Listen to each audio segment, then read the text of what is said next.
This is Marcus the Chameleon, and over the last 100 days, he's been living in this tank, where we have been simulating a living, breathing rainforest. Over the next 100 days, this tank will become home to many strange and terrifying creatures, and we will see which ones survive. 100 days ago, there were no signs of life. But over the coming days and weeks, life began to emerge from the rainforest floor. I then added plants, branches, and vines to create our rainforest. But to make this an accurate rainforest, I would also need to simulate the intense weather conditions. I needed various equipment, as no rainforest would be complete without any rain. But as I was setting up our rainforest, this happened. I was hit with our first tropical rainstorm. After I had dried myself off, I had realized that various creatures had taken refuge in the big green leaves to hide from the storm. The insects then began to travel up the rainforest to see if they could find more food. But there was one problem. They are completely unaware of the danger that was lurking amongst the tropical trees. But as the tank cooled down, many insects tried to find safety, and some of them were not so lucky.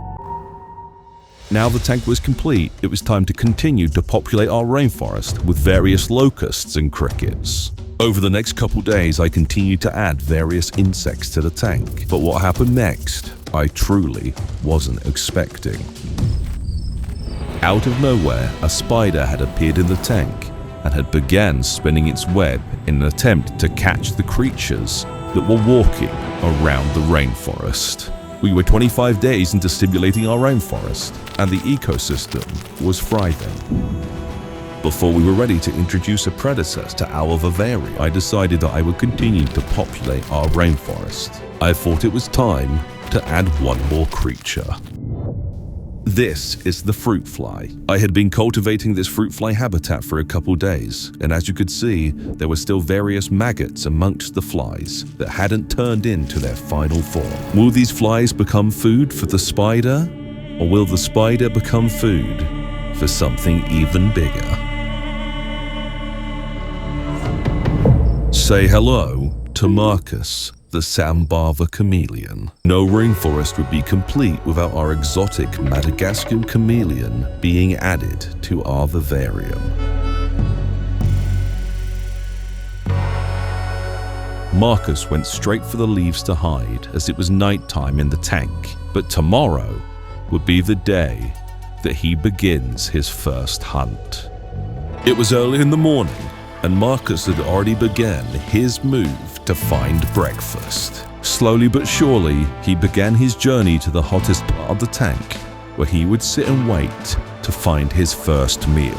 Now, Marcus is still only a juvenile chameleon, as he's only a couple months old, which tends to mean he gets very, very hungry. I placed a new batch of locusts at the bottom of the tank, and it didn't take long for Marcus to find them.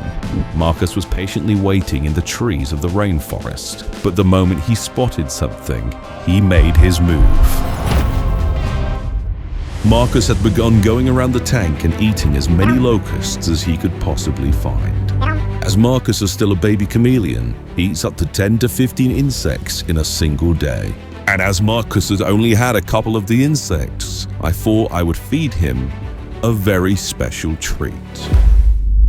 This is the Morio worm. The Morio worms had begun to dig around the tank as they had attempted to try and hide, but it was already too late.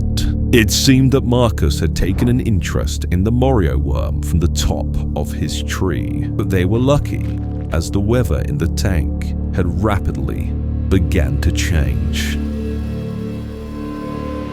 Marcus quickly began to move from his warm basking branch and headed straight to the top of his leafy home.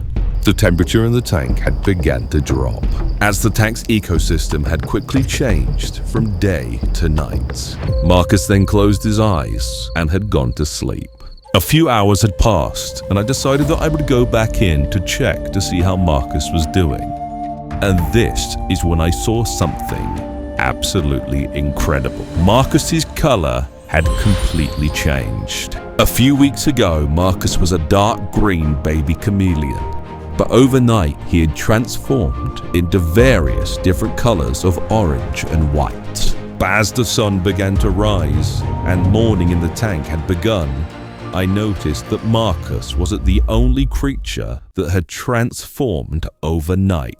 The mealworms that had managed to escape Marcus in the tank had suddenly started to turn into darkling beetles.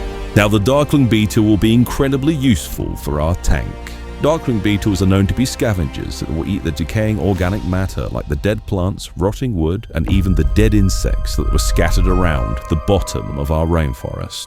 And although this worm had been lucky enough to survive to become a beetle, the others were not so lucky. The hunt had already begun as Marcus looked at the rainforest floor and went in for his breakfast.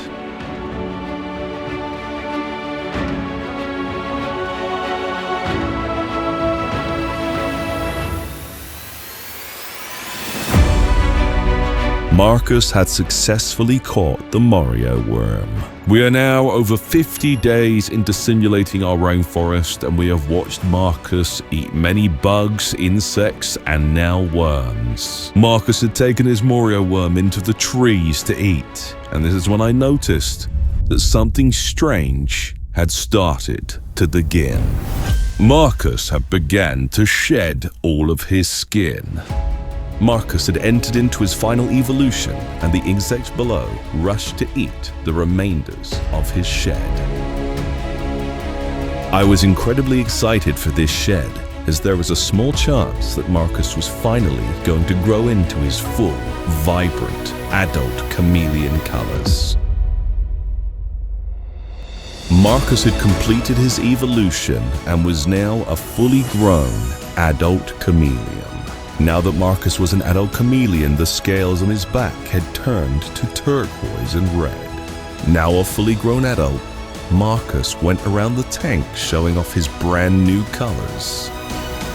But as this was going on, something else was happening in our rainforest. The flies that had been added to the tank had accidentally flown into the spider's web. The flies fought hard to escape, but it was already too late. But this wasn't all the spiders had been up to, as when I looked down at the rainforest floor, I found the reason they had begun their hunt. The spiders had laid clusters of eggs. But before these spiders got a chance to hatch, something had started in the skies of our rainforest. Water had begun pouring down from the sky, and the insects ran to hide as quickly as they possibly could.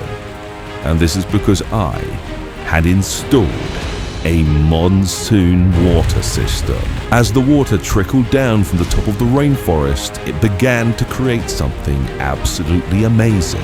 Our very own river in our rainforest. Over the last 75 days, the rainforest has evolved, and it's now complete with its own river and waterfall system. The water system was now fully up and active, and Marcus took this as an opportunity to see if he could find himself something to drink. Marcus traveled around the tank, drinking water off of the branches and the leaves so that he could stay hydrated after he'd eaten all of the bugs in the rainforest. The animals and ecosystem were thriving, but there was one last experiment that the whole rainforest simulation had been building up to. We had watched Marcus go from a juvenile chameleon to an adult over the past 100 days, but I wanted to see if me and him had formed a bond.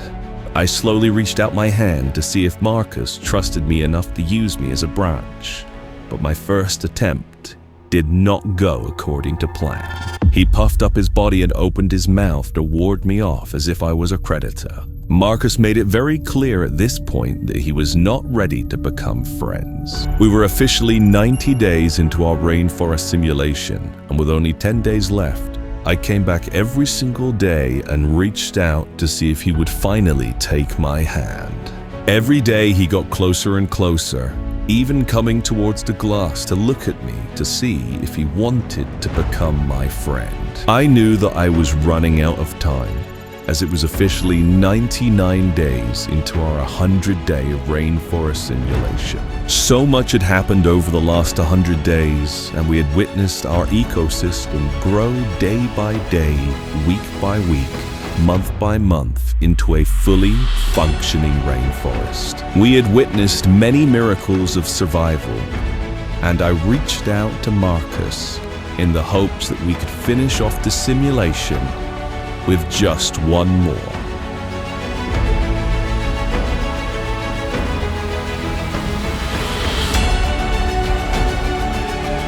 Not only had Marcus finally gained enough trust to be handled by me, he then went on his own little adventure outside of his rainforest.